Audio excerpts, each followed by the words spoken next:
Hello' everyone, আশা কৰোঁ সকলো ভালে আছে। এইফালে মই আজি আপোনালোকক নিমপাতৰ চাবোন বনাই দেখাম। ঘৰতে কেনেকৈ অৰ্গেনিক চাবোন বনাই ল'ব পাৰি নিজে। তাৰপাছত এইফালে মই পাতখিনি ছিঙি লৈছোঁ। আৰু নিমপাতৰ গুণাগুণৰ বিষয়ে সকলোৱে জানেই, নক'লেও হ'ব। ছালৰ কাৰণেই হওক বা পেটৰ কাৰণেই হওক।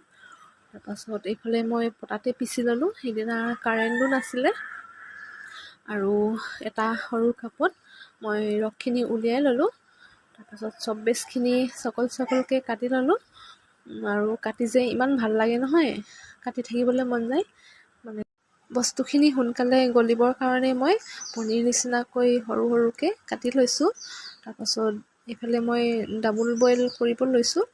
এটা চচত পানী দিছোঁ আৰু এটা চচত চব বেচখিনি মই ঢালি দিছোঁ।